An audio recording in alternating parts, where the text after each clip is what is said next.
우리 같이 함께 말씀 제목 우리 한번 읽어보도록 하겠습니다. 시작! 너는 누구니? 라는 말씀 제목으로 하나님의 이야기를 들려드리도록 하겠습니다. 초등부 친구들 이제 2023년도도 이제 두 번, 이제 2주 정도 남았습니다.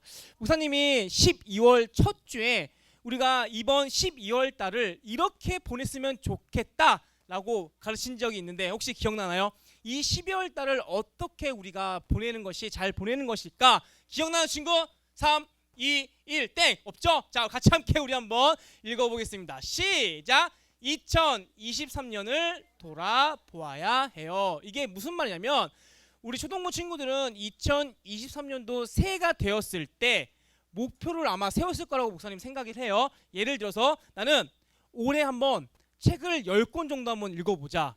나는 운동을 좀 해보자. 이러한 여러 가지 계획들을 세웠을 거라고 목사님 생각됩니다. 자, 그러면 나는 2023년도에 그래도 내가 세운 것 중에 50%는 좀 달성했다. 내 스스로가 나는 한 50%는 했다. 그래도 손 내리고요. 손 내려요. 좋아요. 여러분 계획은 세워야 되는 거예요. 항상 연초에 24년도가 되었을 때 여러분 계획을 세우지 않으면 우리는 그냥 그렇게 또 한 해를 보낼 거예요. 목사님은 항상 얘기하는 것이 있는데 바로 성장이거든요. 성장.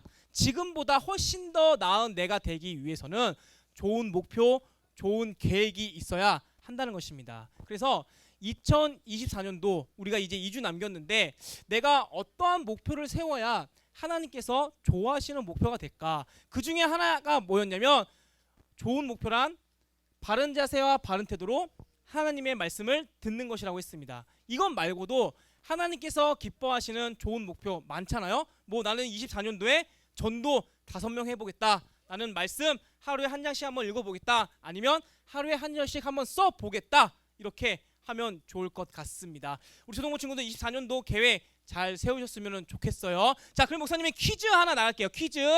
요거는 이제 제끼고 자 퀴즈 나가겠습니다. 다음 직업이 하는 일을 얘기해 주세요. 자, 의사. 자, 하진이 하나 둘 셋.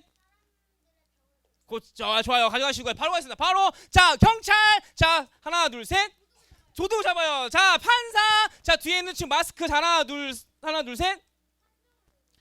판정을 내려 가져가시고요. 자 마지막 두바이 거지. 하나 둘 셋. 자 우리 머리 뗀 친구. 자 정답 가져가시고요. 자 하나씩 가져가시고요. 자 사실 요거는 이 두바이 거지는 목사님이 약간 웃기려고 넣었는데 여러분 진짜 뭐 두바이 거지가 있잖아요. 어느 한 특정한 날에 굉장한 많은 돈을 이제 받을 수입이 있대요. 그게 어느 정도냐면 있잖아요. 우리나라 돈으로 8천만 원 정도 있다고 합니다. 여러분 두바이가 어떤 종교죠? 무슨 나라 어떤 종교에서 많죠? 이슬람이죠. 그렇죠? 이슬람이죠. 이제 이슬람도 있잖아요. 어떤 특정한 날에 많은 이 사람들이 한 곳에 모인다고 합니다. 이슬람 뭐 사원인가 그곳에 모인대요. 그런데 알다시피 두바이에는 부자들이 많습니다. 그래서 목사님만 찾아봤는데 여러분 집이잖아요. 집에 그러니까 집에서 그러니까 정원에서 집 대문에서 집 안까지 들어가려고 하면은 차를 타고 막 이동을 해야 된대요. 차를 타고 그리고 심지어 집 안에 동물을 키우는데 사자나 뭐 표범 이러한 동물들 우리가 키울 수 없는 것들을 막 키우고요. 심지어 어떠한 부자는 자기 화장실 변기가 금으로 된 순금 100% 금으로 된 여러분 진짜 나중에 인터넷 찾아보세요. 한번요. 찾아보세요. 순금으로 된 그런 집도 있다고 합니다. 이런 부자들이 한 곳에 딱 모였을 때 이 사원에서는 이제 남을 도와주는 뭐 그런 게 있대요. 그러면서 이 거지들이 그곳에서 그걸 하면은 대략 8천만 원 정도를 벌 수 있다라고 합니다. 자 어쨌든 근데 목사님이 사실 하고 싶은 이야기는 이 의사, 경찰, 이 판사에 대해서 이야기를 하고 싶은데 자 그럼 물어볼게요. 의사가 하는 일이 사람을 고치는 일이라고 있습니다. 그렇죠? 병을 낫게 하는 일이에요. 그러면 만약에 의사가 사람의 병을 고치지 않고 맨날 게임만 한다고 하면은 의사라고 불릴 수 있을까요? 없겠죠. 자, 그럼 경찰. 자, 경찰이 도둑을 잡으려고 하는데 도둑이 마동석이야. 그러면 무서워서 도망가면 경찰이라고 할 수 있을까요? 없었죠. 그러면 자, 판사. 자, 판결을 내려야 되는데 이 어떻게 보면 죄를 지은 사람과 가위바위보를 해서 너가 나 이기면은 내가 죄를 사면시켜 줄게라고 하면 될까요, 안 될까요? 그죠? 아, 돼요? 여러분 안 돼요, 여러분. 그렇죠? 안 된단 말이에요. 여러분 이렇게 의사, 경찰, 판사라고 불릴 수 있는 이유는 자신들이 해야 할 일을 하기 때문입니다. 자, 2번에 대한 답이에요. 어떠한 상황 속에서라도 자신의 일을 해야 한다는 것이죠. 어떠한 일이 있어도. 여러분 우리도 마찬가지예요. 우리도 있잖아요. 어떠한 일이 있어도 해야 할 일이 있습니다. 아마도 공부겠죠. 그렇죠? 진짜 아프지 않는 이상, 그렇죠? 아프지 않는 이상 다 어떤 비가 오나 눈이 오나 어쨌든 다 학교에 가서 여러분들은 다 공부를 할 겁니다. 어떠한 상황 속에서라도 자신의 일을 해야 비로소 그렇게 불려질 수가 있다는 것입니다. 여러분 오늘 말씀이 있잖아요. 제목 뭐죠? 오늘 말씀 제목이? 너는 누구니? 그쵸? 너는 누구죠? 주원아, 너는 누구니? 응, 너는 누구야? 주원이요. 자, 서희야, 너는 누구니? 그쵸? 이렇게 한번 대답할 거예요. 저는 뭐 내 이름을 부르거나 저는 뭐 누구의 딸입니다. 아마 그렇게 얘기할 거예요. 자, 그러면 만약에 하나님께서 물어보신다면, 하나님께서 만약에 이래야 너는 누구니라고 했을 때 어떻게 대답할 거야? 아하, 자, 형우야, 하나님께서 형우한테 형우야, 너는 누구니라고 했을 때 어떻게 대답할 거야? 그러게요. 자, 이것을 목사님이 이제 오늘 말씀을 통해 알려주려고 해요. 자, 여러분 오늘 말씀은 있잖아요. 이제 다니엘입니다. 다니엘과 세 친구에 대한 이야기인데요. 여러분 다니엘은 굉장히 똑똑한 사람 중에 한 명이었습니다. 여러분 그거 아세요? 똑똑하고 그리고 스마트하고 굉장히 이제 어쨌든 똑똑하거나 그런 사람 주위에는 항상 시기와 질투를 하는 사람들이 많이 있었습니다. 그래서 다니엘을 향해서 시기하고 질투하는 사람들이 어찌됐든 이 다니엘을 끌어내리기 위해서 나쁜 음모를 세웁니다. 그게 어떤 거냐면 이제 이때 당시에는 다니엘이 포로로 잡혀간 상황이었어요. 그래서 다니엘에게 이때 당시 포로로 잡힌 때가 바로 느부갓네살의 왕인데 시기와 질투를 하는 그 사람들이 이제 바벨론 왕에 가서 왕님, 왕을 닮은 금신상을 만들면 어떨까요? 굉장히 멋있을 것 같은데요? 라고 하면서 왕을 꼬드깁니다. 그 말을 듣고 나서 이제 왕이 그래? 나를 닮은 금신상? 굉장히 좋은데 한번 만들어라. 그리고 나한테 다 절하라고 해라.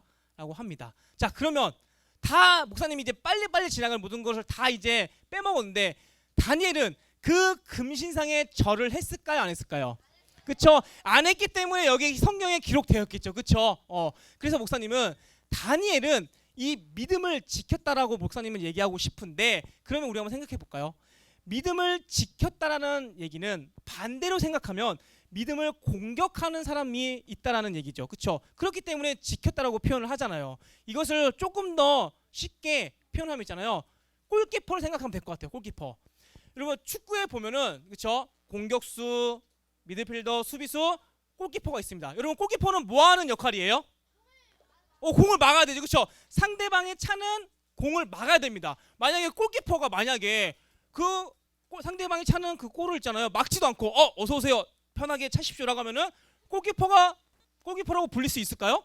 아니죠. 골키퍼의 하는 역할은 공을 막는 거고 골대를 지키는 겁니다. 그게 바로 골키퍼의 역할이에요. 마찬가지예요. 여러분 우리들도 있잖아요. 우리는 모두 다 믿음이 있어요. 이 믿음을 지켜야 됩니다. 그래서 목사님 이렇게 부르고 있습니다. 바로 믿음의 골키퍼가 되자.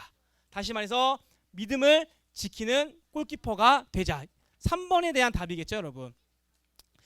다니엘은 이것을 잘했기 때문에 하나님께서 칭찬하였습니다. 자, 그런데 어떠한 상황 속에서라도 자신의 일을 했던 이 다니엘이잖아요. 이 다니엘을 통해서 우리가 조금 더 어떤 모습을 본받아야 될까? 자, 우리 말씀을 통해 이제 볼 텐데요. 우리 1절 한번 읽어보겠습니다. 1절 읽겠습니다. 시작. 유다 왕 여호와김이 다스린 지 3년이 되는 해에 바벨론 왕 느부갓네살이 예루살렘에 이르러 성을 에워쌌더니, 성을 에워쌌다는 얘기는 이제 곧 예루살렘이 이제 함락되는 그런 상황입니다. 실제로 있잖아요. 이제 이스라엘이 이제 바벨론한테 집니다. 여러분, 전쟁에서 지면은 포로로 끌려가요. 포로로 끌려가서 거기서 이제 일을 합니다. 근데 그 중에서 있잖아요. 포로로 끌려가는 사람들 중에서도 똑똑하고, 그렇죠? 똑똑하고 굉장히 좀 이제 좀 뛰어난 사람들이 있습니다. 그래서 바벨론은 그 점을 이제 이용합니다. 그래? 이스라엘 사람들 중에서도 굉장히 똑똑한 사람들이 있는데 이 사람들을 우리 편으로 만들면 너무 좋을 것 같다라고 합니다. 자, 같이 함께 말씀 한번 읽어보도록 하겠습니다. 시작.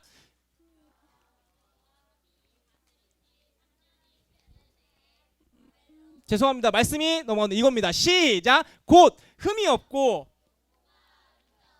모든 지혜를 통찰하며 지식에 통달하며 학문에 익숙하여 왕궁에 설 만한 소년을 데려오게 하였고 그들에게 갈대아 사람의 학문과 언어를 가르치게 하였고, 이스라엘 사람들을 자신의 편으로 만들기 위해서 했던 계획은 바로 언어를 가르쳤습니다. 언어를 가르쳤다. 자, 포로로 잡혀온 사람들한테 무엇을 가르쳤냐면 언어를 가르쳤어요. 여기서 보면은 갈대아의 사람의 학문이라고 하는데 쉽게 얘기하면은 바벨론의 학문, 바벨론의 언어를 가르쳤다는 것입니다. 이것을 이제 배우면서 너희들은 이제 이스라엘 사람들이 아니야, 하나님을 섬기는 백성이 아니라 바벨론 신을 섬기는 사람이야. 이것을 이제 은연중에 계속해서 세뇌를 시킵니다. 그리고 나서 생각해봐요. 이스라엘 백성들이 한 번에 이 모든 것들 바벨론의 학문과 언어를 받아들였을까요? 아니에요, 여러분. 바벨론도 알았을 거예요. 우리가 이렇게 다가가면은 이스라엘 사람들이 거부할 거야. 그러면서 더 친절하게 다가갑니다. 자, 어떻게 친절하게 다가가냐면 이렇게 다가가는데요. 우리 같이 함께 읽겠습니다. 시작. 또 왕이 지정하여 그들에게 왕의 음식과 그가 마시는 포도주에서 날마다 쓸 것을 주어 3년을 기르게 하였으니 그 후에 그들은 왕 앞에 서게 될 것이더라. 왕이 먹는 음식, 왕이 먹는 포도주를 그 포로들한테 줍니다. 다시 말해서 좋은 거겠죠. 왕이 먹는 거니까 최고급의 음식을 준 거예요. 그러면서 이 포로들이 자연스럽게 이제 마음이 놓이겠죠. 와, 바벨론에 포로로 잡혀왔는데 세상에 공부도 할 수 있네. 세상에 음식도 그냥 음식이 아니라 왕이 먹는 음식이네. 야, 여기 너무 좋다라고 하면서 이제 자연스럽게 바벨론의 사람이 되기 시작한다는 것입니다. 그런데 우리가 여기서 알아야 될 단어는 바로 기르게입니다. 기르게. 3년을 기르게 하였으니, 여러분, 이 기르다라는 이 말은 있잖아요. 사람에게 쓰는 단어일까요, 아닐까요? 아니에요. 동물에게 쓰는 단어죠. 그렇죠? 그렇죠. 우리가 보통 동물을 기른다고 하잖아요. 바벨론은 이스라엘을 그렇게 동물처럼 생각을 했던 것이었어요. 그러면서 자연스럽게 자신의 편을 만들었습니다. 그때 많은 사람들이 점점 더 이스라엘에서 바벨론으로 점점 마음이 흘러갈 때 다니엘은 어떻게 했는지 우리 같이 함께 말씀 읽어보도록 하겠습니다. 시작. 다니엘은 뜻을 정하여 왕의 음식과 그가 마시는 포도주로 자기를 더럽히지 아니하리라 하고 자기를 더럽히지 아니하도록 환관장에게 구하니. 따라해 보겠습니다. 뜻을 정하여. 다시 한번, 뜻을 정하여. 다니엘은 뜻을 정했다라고 했는데 이 뜻을 정했다라는 이 뜻은 이런 뜻을 갖고 있는데요. 잘 들으세요. 자신이 누구인지를 정확하게 알 때 사용하는 말입니다. 다시, 자신이 누구인지를 정확하게 알 때 사용하는 이야기입니다. 아까 전에 저는 주어인데요, 저는 서인데요, 이렇게 대답했듯이 자신이 누구인가를 정확하게 알 때 쓰는 말인데, 다니엘에게 있어서 자신은 바로 하나님을 믿고 하나님께 예배했던 사람이었습니다. 그래서 우리가 8절에 쭉 보면은 어떻게 했다고 했죠? 거절했습니다. 나는 바벨론이 주는 음식, 바벨론이 가르치는 학문, 바벨론이 주는 포도주 안 먹을 거야. 왜? 나는 하나님을 믿는, 하나님을 따르는 예배자야. 이렇게 고백을 했던 다니엘이었습니다. 목사님은 이 모습을 보면서 우리가 본받을 점이 무엇이냐면 바로 어떠한 상황 속에서라도 끝까지 하나님께 예배하는 모습입니다. 목사님은 2023년도에 꿈이 있었거든요. 어떤 꿈이었냐면 우리 모든 초등부 친구들이 하나님께 예배하는 꿈, 하나님이 찾으시는 예배자, 이런 꿈을 갖고 매주마다 강단에서 말씀을 전했습니다. 목사님은 지금 보니까 그 꿈은 이룬 것 같아요. 그런데 목사님은 더 큰 꿈을 꾸고 싶어요. 어떠한 꿈이냐면 어떠한 예배자, 이러한 예배자가 되었으면 좋겠다. 어떤 누군가는 이미 우리 분은 다 예배자예요. 그런데 어떠한 예배자는 옆 친구와 떠드는 예배자, 어떠한 친구는 주보에 낙서하는 예배자, 어떠한 친구는 말씀을 잘 듣는 예배자, 어떠한 친구는 말씀을 잘 쓰는 예배자. 과연 하나님께서는 어떠한 예배자를 원하고 있을까요? 사랑하는 초등부 친구들, 다니엘은 뜻을 정하였는데 이 뜻은 자신이 누구인가를 정확하게 알 때 할 수 있었던 말입니다. 우리 사랑하는 초등부 친구들은 만약 하나님께서 우리 초등부 친구들 누구누구는 어떠한 사람이니? 너는 누구니라고 했을 때 저는 어떠한 상황 속에서라도 뜻을 정하여 하나님께 예배를 드리는 예배자입니다 라고 고백했으면 좋겠습니다. 그것이 하나님을 기쁘시게 하는 방법입니다. 이 사실을 기억하시면서 다니엘처럼 살아가는 우리 귀한 초등부 친구 되시길 예수님의 이름으로 축복합니다.